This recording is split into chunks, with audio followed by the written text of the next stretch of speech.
Welcome to my mommy's podcast. This podcast is brought to you by Beekeepers Naturals. Beekeepers is on a mission to reinvent your medicine cabinet with clean remedies that actually work. One of my secret weapons is their Beelixir Brain Fuel, which is a caffeine-free alternative to morning energy drinks or coffee, but with some additional benefits. I take these little tiny shots with me when I travel, and I use them when I need to be especially focused for things like long podcast recording days or interviews, or on days I know that I'm going to be pole vaulting with my kids or having those important conversations with my kids, and I want to be really present and focused. Beelixir is really cool because it has royal jelly, which is what bees feed to the growing queen in the hive. And it feels appropriate for me since a lot of days my house feels as busy as a beehive. But I found that when I want to be at my sharpest, coffee, or at least too much coffee, isn't always the best solution because I can get jittery. And Beelixir is like a productivity shot that delivers the same focus but without the caffeine and can actually lead to a healthier brain over time. It's also packed with science-backed adaptogens, so it has royal jelly, but also ginkgo and some other herbs that help you get in the zone and also support brain health. I feel like we can all use a little extra support right now, and this is a great way to get brain fuel without the caffeine or sugar.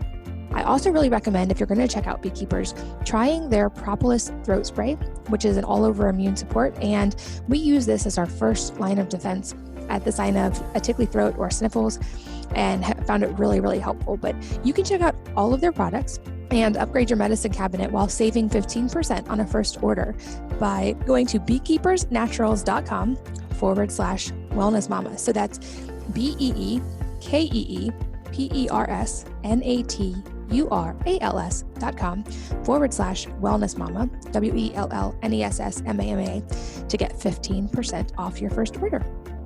This podcast is sponsored by Wellness. That's wellness with an E on the end, my new personal care company that creates products that go beyond just safe and natural to contain beneficial ingredients that nourish your body from the outside in. See, many clean products just don't work that well. And this is why I spent the last decade researching and perfecting recipes for products that not only eliminate the toxic chemicals, but that have ingredients that work better than conventional alternatives while nourishing your body from the outside in. I am so excited to share these products with you, and I'm especially proud of our whitening toothpaste, which took years of formulating and dozens of rounds of tweaks to finally perfect. Our whitening toothpaste supports a healthy oral microbiome and strengthens tooth enamel naturally using ingredients like hydroxyapatite, neem, and green tea. Instead of fluoride, our formula contains green tea leaf extract, which is loaded with antioxidants.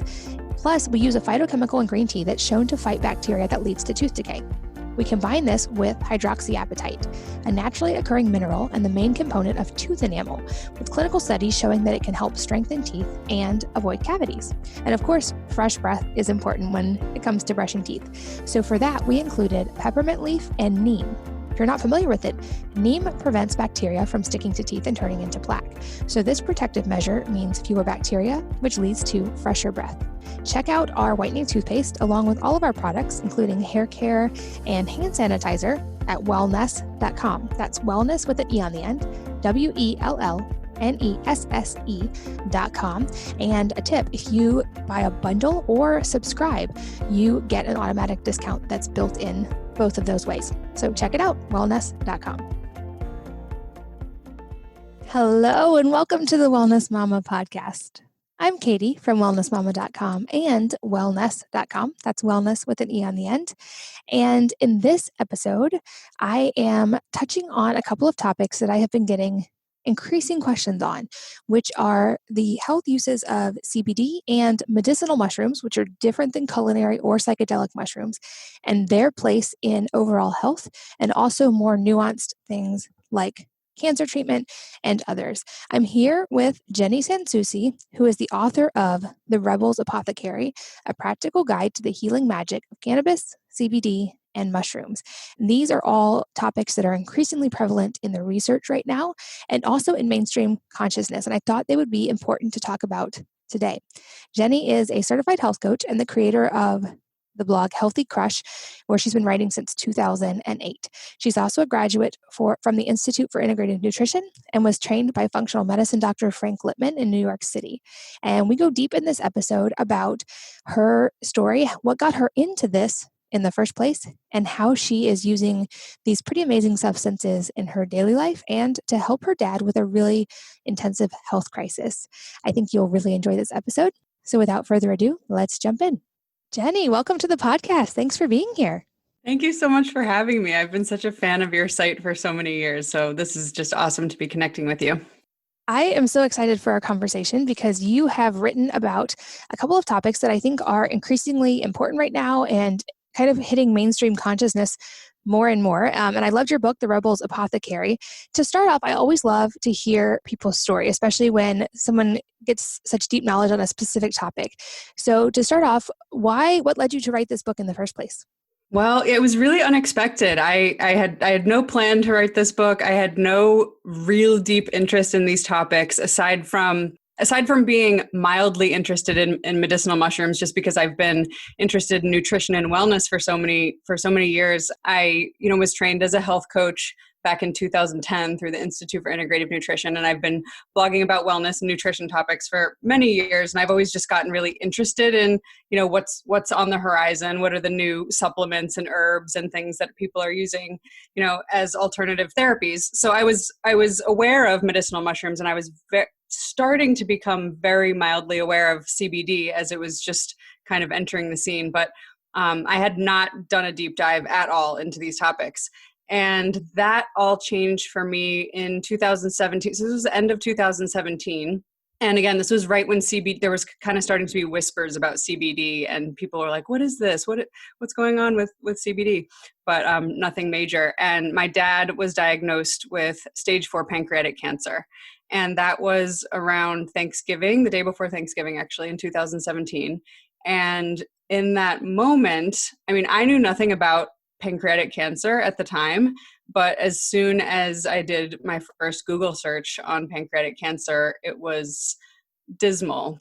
What I found was not good news. And I'm sure anyone that can relate to that, no cancer is ever good news, of course, but stage 4 pancreatic cancer in particular is, known as one that is very aggressive and very difficult to treat and doesn't usually have many positive outcomes. So that was a big shock and it was just a life-changing moment for me and for my family. And up until that point, I had cared about wellness mostly about feeling good and, prevention of disease and illness and having energy and getting better sleep. And I had always cared about it kind of for my own feeling optimal and helping other people to feel optimal too. But this became very serious, very fast.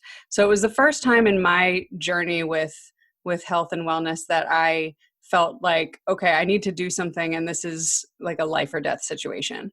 And so, when he first got diagnosed, after we kind of moved through the initial shock of it, I realized I needed to start to do some research. And in no way was I planning to take over his entire cancer treatment or anything like that. I knew he was going to go through the conventional cancer hospital and get chemotherapy. That was something that he definitely wanted to do. So my role became, okay, how can I support him through that? And how can I find the best things that will not only keep his immune system strong during chemotherapy, as most people know, chemo can really, weaken people's immune systems. And I wanted to be able to keep him feeling good through the process and potentially help him with the cancer. I'm not a doctor. And even at this point, a few years later, I'm not claiming that we are helping with his cancer specifically, and I can't claim that. So that being said, I did want to see if there was anything out there that could potentially help. And I knew enough people in the, functional medicine doctors and nutrition experts and people that I could ask. And I started asking around. I started making phone calls. I started doing my own research, and medicinal mushrooms came up from almost everybody that I spoke to. And that was not surprising to me because I knew medicinal mushrooms were helpful for the immune system. So I felt like, okay, medicinal mushrooms are probably something that I'm going to look into for him. The CBD and cannabis part of it came from a tip from one of my friends. She said, you know what, look up CBD and cannabis and cancer and just see what you find. And so I took that tip and I ran with it. And I looked up information about cannabis. And again, it was not a topic that I had ever really looked deep into at all, but I found a lot of not only anecdotal stories of people using it to alleviate their chemotherapy side effects, but some initial studies that were being done. And, of course, there hasn't been any clinical trials on this because of the legality of cannabis, but there are scientists and researchers that have been working on, studying cannabis and THC and CBD and their effects on cancer cells. And there have been people that are focusing on this. So it was promising. And so we watched a documentary about cannabis and cancer patients, and my dad had watched it too, and I got him started on CBD oil, and we just kind of got him on a plan. And cannabis and mushrooms ended up being the two things that I majorly focused on as far as trying to help him through this process. And a few years later, so now he's over 2.5 years into his treatment, and he has been stable and feeling really good. His scans are stable. He's been off of chemo now for the last 4 months because he's been doing so well, and his blood work is in the normal range. And in no way are they saying that it's cured. It's very difficult to cure this kind of cancer. Not impossible, but difficult. So the fact that it's stable and dormant and there's been no activity in the tumors is really, really good news for this kind of cancer. And the best part about it is that he's just felt amazing for pretty much the whole time. He only had side effects from the chemo for the first month or two. And then as soon as we got him on the cannabis and mushroom regimen, he has had no nausea. His appetite is good. He has energy. He sleeps really well. So all the things that people complain about when they, go through chemotherapy, he's been able to avoid almost all of it. And that largely, we believe, is because of the cannabis and mushroom regimen that we've had him on. And once we started to do that and saw some positive results from it, I started to write about it on my blog. And not only was I starting to learn about the cannabis and mushrooms for my dad, but I started to use them for myself for, different things like sleep and anxiety and my own immune system. And I started feeling good. And so as I was blogging about this and sharing about it with people, because what I really wanted was for people that were Googling pancreatic cancer like I did, I wanted them to find something positive, because I could not find anything positive when I first looked. And I thought maybe someone will, get this diagnosis, stumble upon this and say, okay, there's hope and there's something that I can do.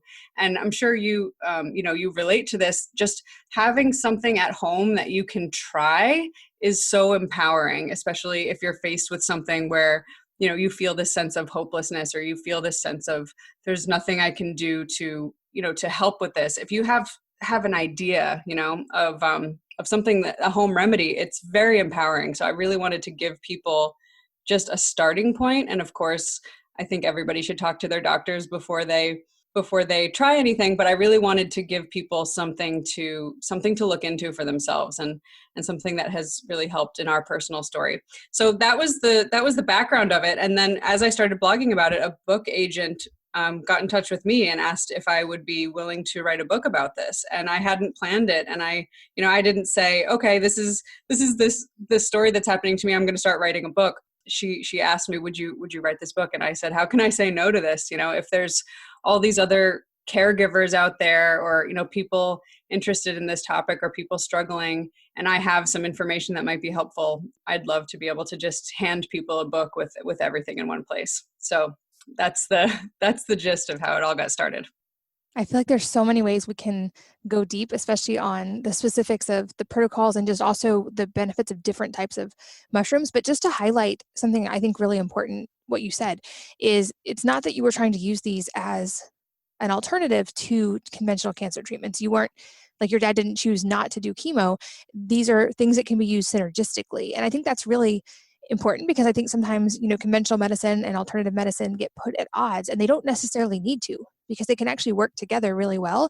And I've read a lot about how a lot of people suffer more from the side effects and the complications of chemo than from the cancer itself. And that's where a lot of the discomfort comes from. So I feel like if we can mitigate some of those symptoms, then we can help the patient feel better and also help outcomes. And that's a win-win, while still working within the conventional model. And I first kind of stumbled across that idea researching fasting, which was a big part of my own recovery from Hashimoto's. It's not something I recommend across the board because I think it's, and probably how you would respond to, questions about these. I think there's a very personalized aspect to health, and these things should be done. You should do your own research and work with professionals, but I think there's a lot of alternative things we can do that really can work to make other cancer treatments more effective and also to keep people so much more comfortable, like you said. So I'd love to go a little deeper and know, within the realm of medicinal mushrooms, can you first of all define what that means? Because I think people have maybe like kind of different definitions of mushrooms depending on where they're coming from. And then also talk about some of the different ones you guys tried and experimented with. Sure. First of all, I want to say I totally agree with everything you just said about conventional medicine and alternative medicine, and that's really been what we've experienced through this whole process. And one thing I just want to note is that medicinal mushrooms and cannabis in different ways have been shown to work synergistically, even with certain chemotherapy drugs, like you said, to make the outcome of all of it better and across the board. So that, I mean, it's going to be different, of course, with each person and with each chemo drug and with each, herb or supplement that you try, but they can work synergistically. And my dad has gone through over 50 rounds of a very strong chemotherapy drug. And his doctor said that most people only can go through about 8 to 10 rounds of this before they need a break because their immune systems become so weakened, and he hasn't experienced that at all. So I think that that's in part due to the medicinal mushrooms. But just to give that definition, that's definitely one of the misconceptions people have when I start talking about medicinal mushrooms, is that they think I'm talking about psychedelic mushrooms or magic mushrooms. And, when I start talking about these things, they're like, well, am I going to hallucinate if I take this? Like, you're talking about putting mushroom powder in your coffee. Is that going to make me go on a trip?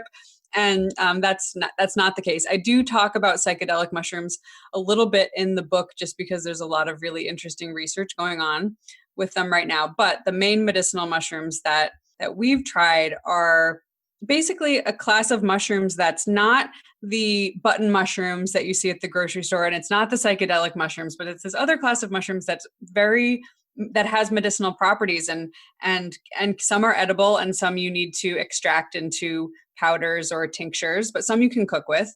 And there's 7 different mushrooms that I focus on in the book, and they all across the board have properties that can support the immune system. So not necessarily immune stimulating, but more like immune balancing, immune modulating, to really support your immune system to be active when it needs to be active, and to be less active when it needs to be less active. So they're kind of like adaptogens, for the immune system, in the sense that they adapt to what you need.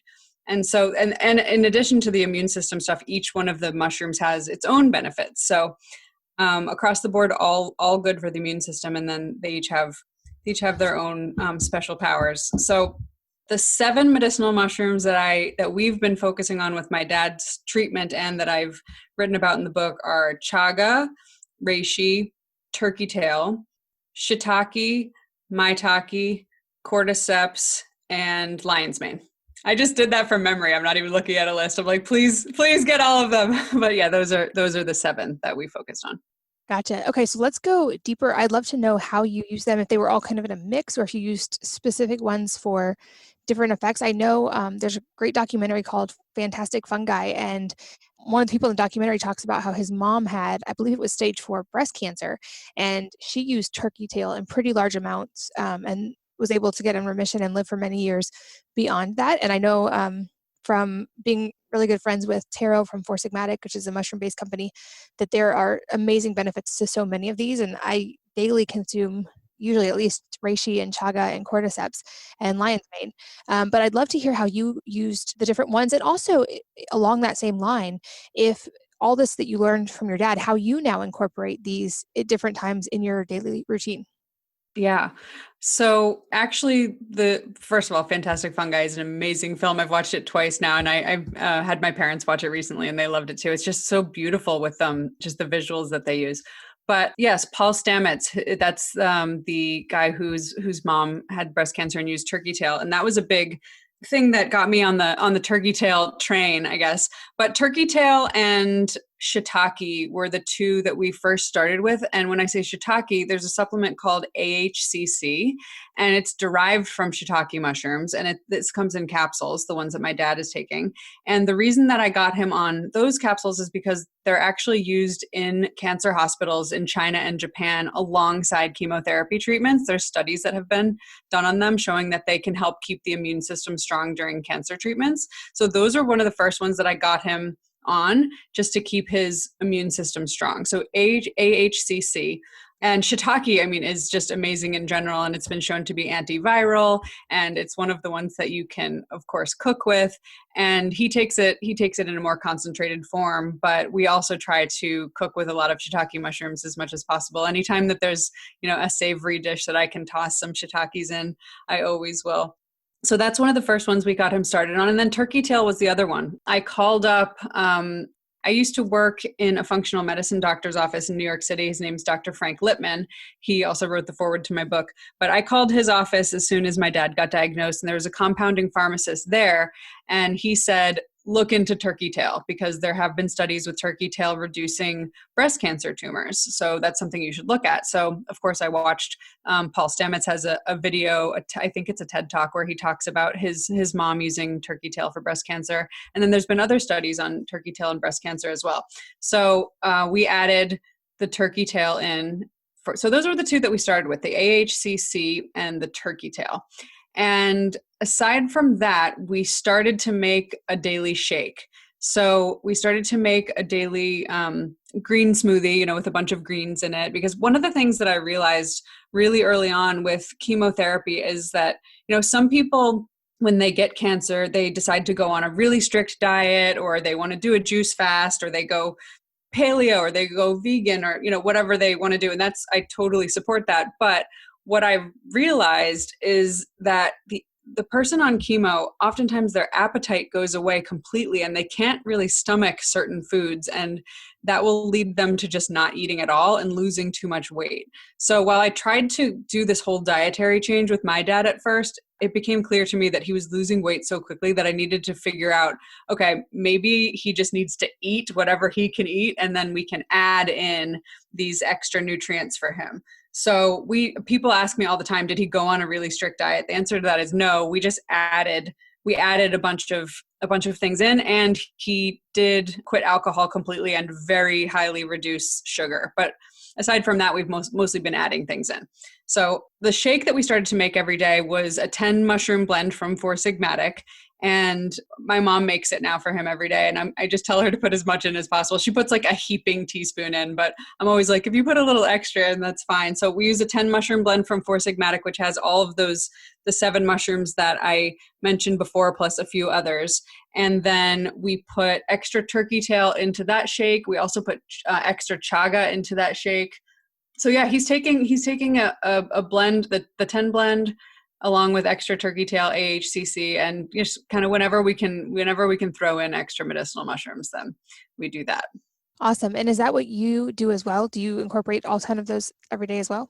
I don't incorporate all 10 every day. What I usually do, my medicinal mushroom kind of routine, I guess, is I usually take chaga every day in a tincture. And chaga I really love because it's a really good kind of everyday, in my opinion, an everyday wellness supporting mushroom, because it's super high in antioxidants and it's also really good for the immune system. So I take either a tincture with chaga in it, or I make chaga tea, and I'll either use the packets from Four Sigmatic, or if I have an actual chunk of chaga, I will simmer that in water, usually on the stove in a pot, usually for at least about an hour. I mean, you can leave it in there for as little as 20 minutes, but if you go up to 2 hours or so, you can extract more of the medicine into the tea. So I'll make chaga tea a lot. In fact, when I was writing the book, I was living on chaga tea basically because I wasn't sleeping a lot when I was on my deadlines. I was just working so many hours per day and staying up really late trying to hit my deadlines. And I didn't want my immune system to weaken because, when I lose sleep, I can feel that my immune system starts to weaken pretty quickly. So I was, downing the chaga tea, and I never got sick, which was surprising, but I love chaga. So I take chaga in some form every day. And then The other mushrooms I kind of use as in different situations. Lion's mane, I will use if I'm going to sit down to write, or if I'm about to do a podcast interview, or if I'm, going to sit down and work or answer emails and I just want to be super focused, because lion's mane is really good for memory and cognition and the brain and nerves in general. Oh, I forgot to mention the lion's mane with my dad. Lion's mane is another one that he takes extra every day because it's really helped with his chemotherapy-induced neuropathy. So that's something to note, is that lion's mane, because it's so helpful for nerve regeneration, it can be helpful for people who experience neuropathy, which is, a tingling in the fingers and toes or loss of sensation, which after my dad started taking lion's mane, about 2 weeks in, he could start to feel things with the tips of his fingers again, like buttons and coins and his contact lenses. So that was really amazing. So lion's mane is another one. And then I take reishi at night usually. When I'm kind of doing my wind down routine to get ready for bed, I'll either, do a reishi tea, again, either using Four Sigmatic packets, or, I don't usually have reishi on hand, but I mean like an actual piece of reishi, but once in a while I can get some from an herb shop and do the tea the same way I would do chaga.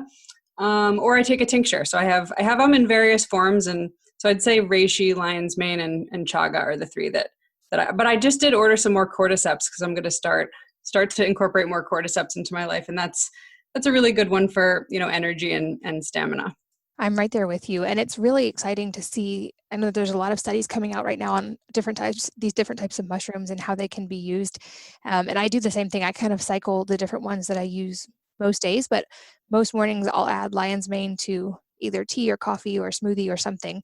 And then kind of add in chaga and cordyceps throughout the day. And then almost always wind down with reishi in some form. And it really does seem to improve my sleep. And it also gives me really vivid dreams. And there's a lot of cool research and also just theories about the neuroprotective benefits of different mushrooms, including reishi. And so I think maybe that's potentially, it's like stimulating neural pathways while you're sleeping. That's one of the theories as to why it gives vivid dreams. And I recently found out that reishi actually grows where we live. So I've been out learning to forage for different types of mushrooms, which has been really fun. But yeah, I think you're right. I love that you're bringing light to these topics, because I think this is going to be a growing area of research. And like I've talked about on the podcast before and written about, mushrooms are such a cool, really, really cool thing to use because they are so sustainable. They grow very quickly, and then they have many uses even beyond just the dietary and health uses. And we're seeing these used in environmental ways, and they think there might be ways that mushrooms can help break down plastics and all kinds of other uses. So next on my list is to learn how to grow certain mushrooms at home. And I've got currently some lion's mane and enoki experiments growing on my kitchen counter. But I love this topic. I think it's fascinating. And I love that you are shedding light on it and giving such practical explanations and advice of how we can all start incorporating these. And I'm also really confident that we're going to continue to see data about, because of, like you mentioned, the immune supporting benefits of these, that we're going to continue to see data about how these over time can work to support the immune system and probably have a protective effect. So hopefully even people who aren't experiencing a really big health crisis can still benefit from these over the long term. We just don't have that data yet, but I'm really confident it's coming. And I want to make sure we also reserve time to talk about the other thing you write a lot about, which is the cannabis and CBD side. So to switch gears a little bit, first break down for us the difference between strict cannabis and CBD. Sure. So CBD is part of the cannabis plant. It's a compound within the cannabis plant. There's hundreds of compounds within the cannabis plant, which I had no idea about that before I started doing this research. But THC and CBD are the two most prevalent compounds and the two that have been studied the most so far. And the THC is the compound that people would recognize the most as the one that gets you high. So it's the one that's going to be kind of the one that gives you that head high and is what you think of when you think about smoking weed or anything like that. CBD is a molecule inside the cannabis plant that does not get you high. It doesn't have those psychoactive effects, but it does have a lot of therapeutic benefits. And THC does as well. So CBD is just a compound within the cannabis plant. And the reason in the book, in the tagline, I say cannabis and CBD is because I think there is some confusion on where CBD even comes from and, what is its role in cannabis. And also I wanted people that were searching for CBD specifically to be able to find the book, and they may not find it if it just said cannabis. So that's where CBD comes from. It's just one of the most prevalent compounds inside that plant. Okay, cool. Because I think like as these things have become more well known, they kind of get lumped together. And I know a lot of people have been hesitant to try CBD because they just kind of assume it's in the same category with cannabis, and it's not something they'd want to use themselves or with their kids if they're not necessarily, if they are avoiding THC or they're not on board with that.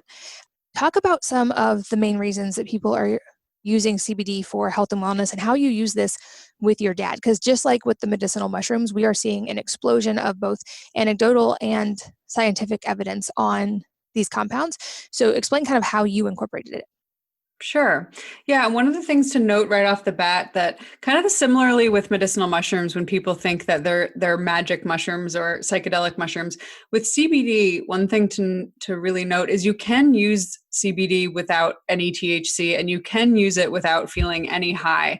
And there's different kinds of CBD that you can use. And, one is called full spectrum. If we're talking about a CBD tincture, for instance, one that's kind of one of the most common ways people use it. When I say tincture, it's usually an oil-based tincture that you use under the tongue.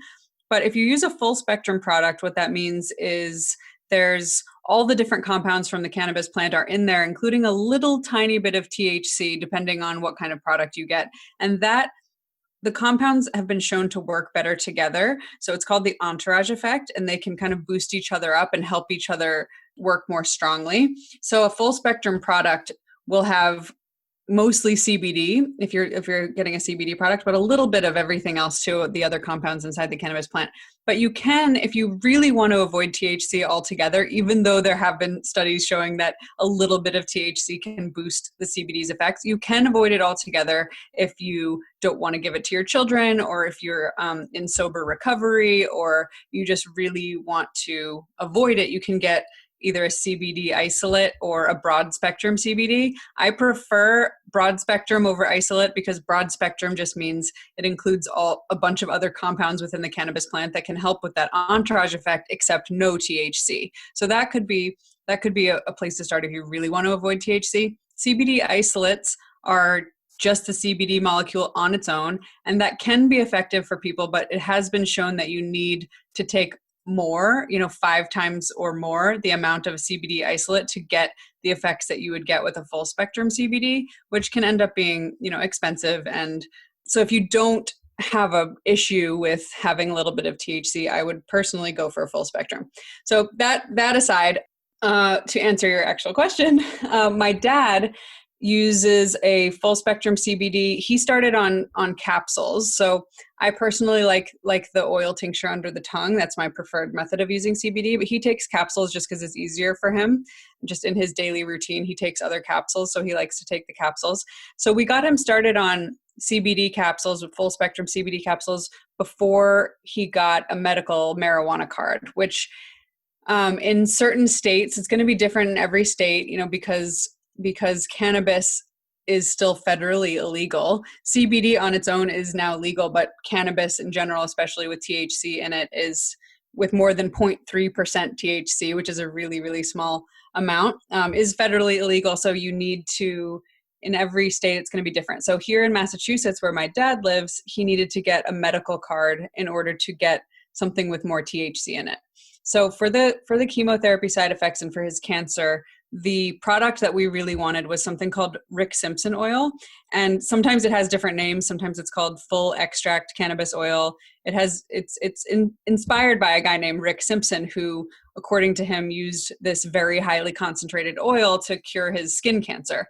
And so this oil is very, very thick and very, very highly concentrated. It could have, 50 milligrams of THC or CBD, depending on what kind of product you get, in a drop the size of a grain of rice. And that's a really high amount. Just for reference, if you're, the amount of THC most people take to get high is like 5 to 10 milligrams. So 50 milligrams is really high. So the product that he's using is this highly concentrated oil that has a 1-to-1 ratio, meaning equal parts CBD to THC. And most of the cannabis doctors I've spoken to with this specific type of product, they recommend the 1-to-1 ratio because of how these compounds can really boost each other up and amplify each other to give the most medicinal effects. So some people use a high THC one, some people just use a really high CBD one, but he uses this 1-to-1. And it's not an everyday wellness type of product. This is for, this is a medical product that really can only be found at medical dispensaries. So he takes a little bit of this oil morning and night, and he's had to play with his dose a little bit to get it to the point where he doesn't feel that high, because he doesn't want to feel that during the day, when he needs to get other things done. So he will, kind of titrate the dose up little by little in order to get to the point where he still feels comfortable.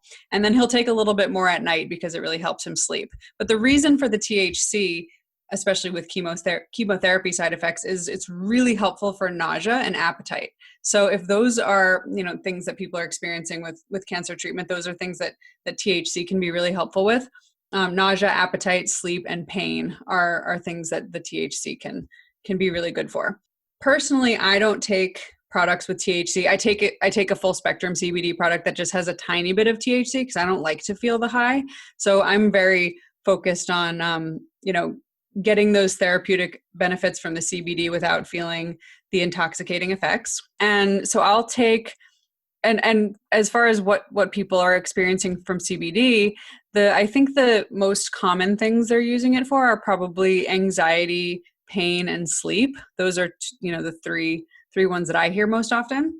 And that's what I take it for. So I'll take a full spectrum tincture that I use under the tongue, mostly at night before I go to bed. And it's not a sedative. It doesn't just put you to sleep or knock you out, but it can really help with, anxiety and racing thoughts and feeling like you're on edge. If that's why you're having trouble sleeping, it can really help with that. And then the same with pain. If pain is keeping you awake, the CBD can help to mitigate that pain to help you fall asleep. So those are some of the ways that people are using CBD. That makes sense. Okay, so can you explain a little bit deeper how CBD works in the body, and specifically what the endocannabinoid system is and how CBD interacts with that?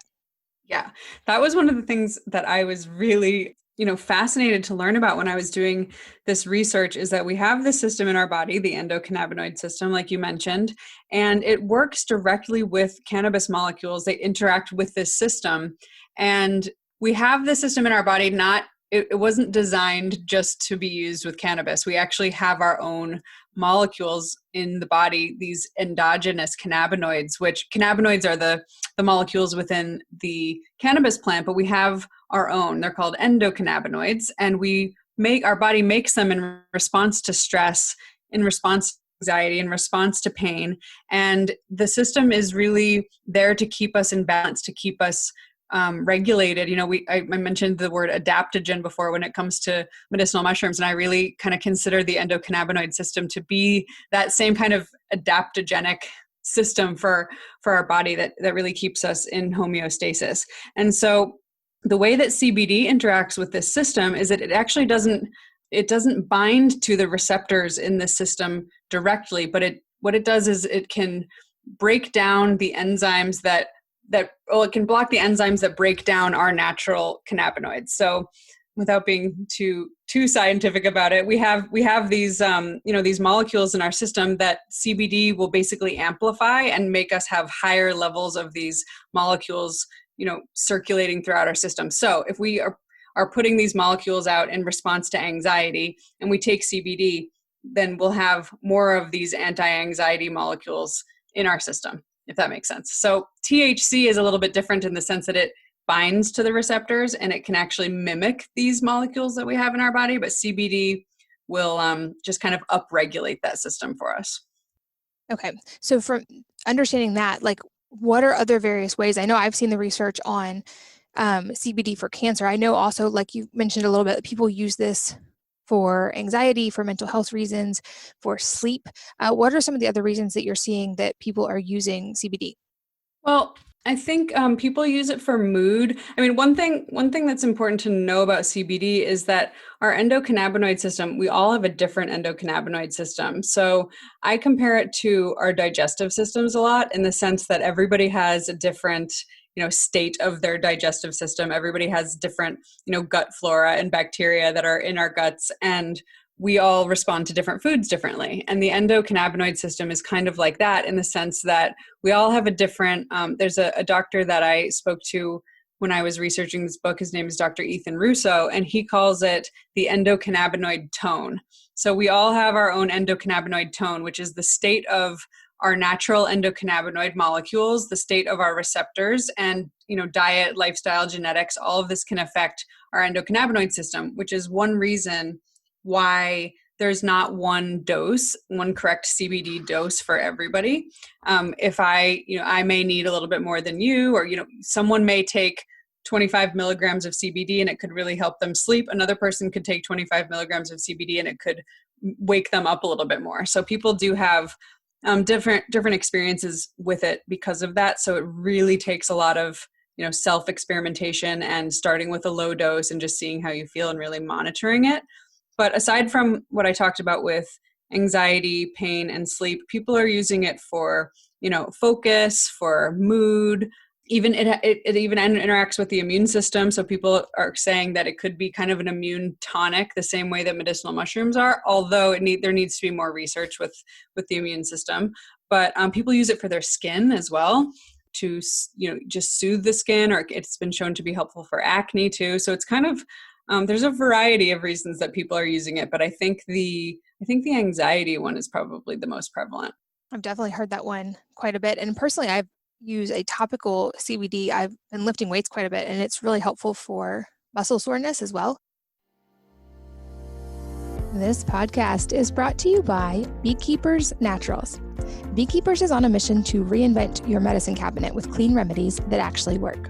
One of my secret weapons is their Beelixir Brain Fuel, which is a caffeine-free alternative to morning energy drinks or coffee, but with some additional benefits. I take these little tiny shots with me when I travel, and I use them when I need to be especially focused for things like long podcast recording days or interviews, or on days I know that I'm going to be pole vaulting with my kids or having those important conversations with my kids, and I want to be really present and focused. Beelixir is really cool because it has royal jelly, which is what bees feed to the growing queen in the hive. And it feels appropriate for me, since a lot of days my house feels as busy as a beehive. But I found that when I want to be my sharpest, coffee, or at least too much coffee, isn't always the best solution because I can get jittery. And Beelixir is like a productivity shot that delivers the same focus but without the caffeine, and can actually lead to a healthier brain over time. It's also packed with science-backed adaptogens, so it has royal jelly, but also ginkgo and some other herbs that help you get in the zone and also support brain health. I feel like we can all use a little extra support right now, and this is a great way to get brain fuel without the caffeine or sugar. I also really recommend, if you're going to check out Beekeepers, trying their Propolis throat spray, which is an all-over immune support, and we use this as our first line of defense at the sign of a tickly throat or sniffles, and have found it really, really helpful. But you can check out all of their products and upgrade your medicine cabinet while saving 15% on a first order by going to beekeepersnaturals.com/wellnessmama. So that's BEEKEEPERSNATURALS.com/wellnessmama, WELLNESSMAMA, to get 15% off your first order. This podcast is sponsored by Wellness. That's wellness with an E on the end. My new personal care company that creates products that go beyond just safe and natural to contain beneficial ingredients that nourish your body from the outside in. See, many clean products just don't work that well. And this is why I spent the last decade researching and perfecting recipes for products that not only eliminate the toxic chemicals, but that have ingredients that work better than conventional alternatives while nourishing your body from the outside in. I am so excited to share these products with you, and I'm especially proud of our whitening toothpaste, which took years of formulating and dozens of rounds of tweaks to finally perfect. Our whitening toothpaste supports a healthy oral microbiome and strengthens tooth enamel naturally using ingredients like hydroxyapatite, neem, and green tea. Instead of fluoride, our formula contains green tea leaf extract, which is loaded with antioxidants. Plus, we use a phytochemical in green tea that's shown to fight bacteria that leads to tooth decay. We combine this with hydroxyapatite, a naturally occurring mineral and the main component of tooth enamel, with clinical studies showing that it can help strengthen teeth and avoid cavities. And of course, fresh breath is important when it comes to brushing teeth. So for that, we included peppermint leaf and neem. If you're not familiar with it, neem prevents bacteria from sticking to teeth and turning into plaque. So this protective measure means fewer bacteria, which leads to fresher breath. Check out our whitening toothpaste along with all of our products, including hair care and hand sanitizer at wellness.com. That's wellness with an E on the end, WELLNESSE.com. And a tip, if you buy a bundle or subscribe, you get an automatic discount that's built in both of those ways. So check it out, wellness.com. I love that you mentioned the kind of very personalized dose response to CBD. I've noticed that with myself and my husband and with my kids as well. Like obviously they're smaller, so they use teeny tiny doses. But even between my husband and I, he can handle much, much bigger doses. In fact, he needs much bigger doses if it's going to help with his sleep or for him to see an effect. And whereas even just like a very small dose of a full spectrum can help me sleep, or I see the effects very, very quickly. And so I think that's absolutely a really important point. But when it comes to dosing, what is a good place to start and how can people know when they found the right dose? That's a great question. So if you're using a product with higher THC, and most people for general wellness stuff probably don't need to be using a product with higher THC unless they just really enjoy how it feels. That's totally up to you. But if you're using something with higher THC, I would say start much lower than something with a low amount of THC. So 1 milligram of THC is a really good place to start if you're using THC, because it's been shown that 2 milligrams of THC is kind of the threshold for the psychoactive effects of THC. So if you're very sensitive or new to cannabis or new to CBD products, make sure you're paying a lot of attention to how much THC is actually in your product. If it's going to, if it's something that you care about, is monitoring that kind of intoxication level that THC can bring. And I guess that's a good time for me to say that any product that you're using, any cannabis product that you're using, you want to look at a lab test if you can, especially, like I said, especially if it's going to be something with THC in it, because you want to make sure that the amount of CBD or THC that it's showing you on the bottle matches the lab test, ideally a third-party lab test done by another company, because as you know, CBD, the market is highly unregulated. So people are just putting out products that don't match what is actually on the label. And so you could be taking something with way, way less than you think of CBD or way more. So I think it's important to look at a lab test, which you can usually either find on a company's website, or you can get in touch with the company directly and ask them to email you a lab test. And most reputable companies should have that really readily available for you.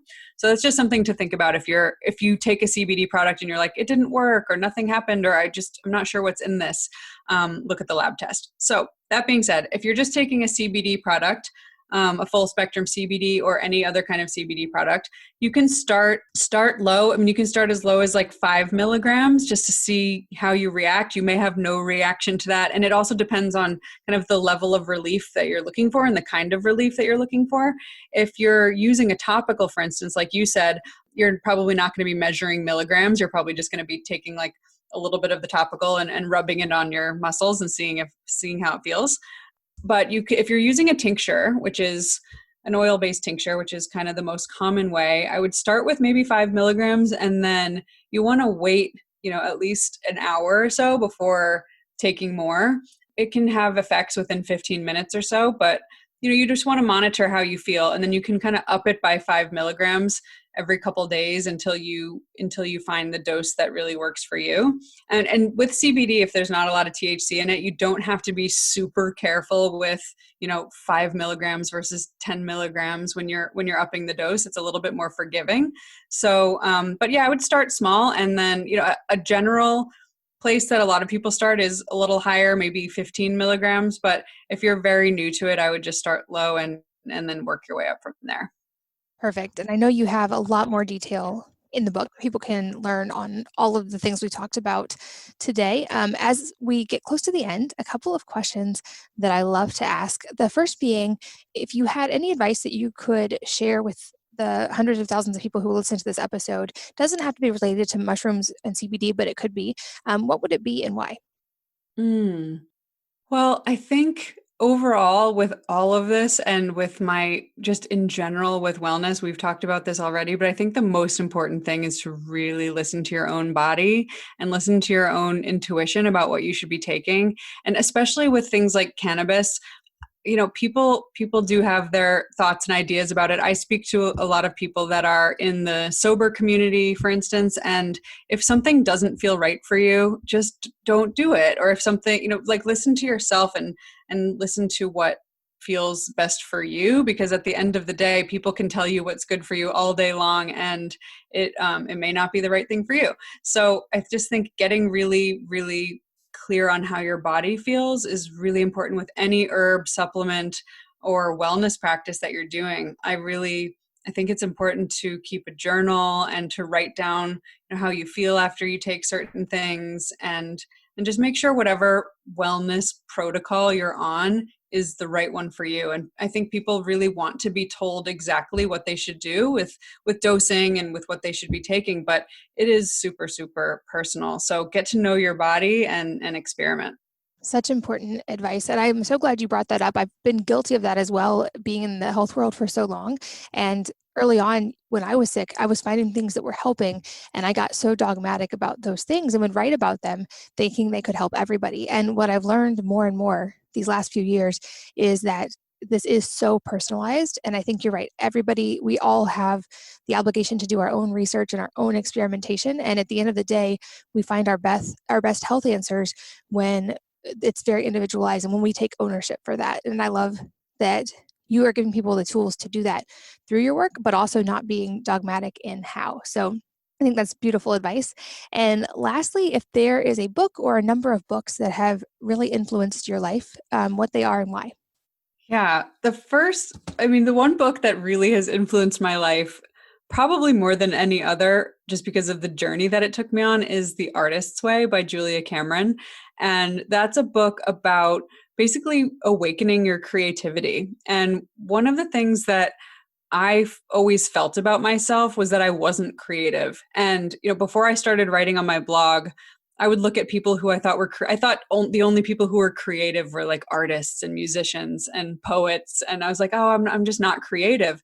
But I read the book, The Artist's Way, and she takes you through a series of prompts and exercises and, guidance to really awaken your own creativity and to find, because everybody's creative, right? That's kind of the essence of human beings. We are creative beings and we can create things in so many different ways. And when I read that book, it helped me to start writing and to start writing about wellness. And following Julia Cameron, after I read the Artist's Way book, I wanted more from her because she had really awakened something within me.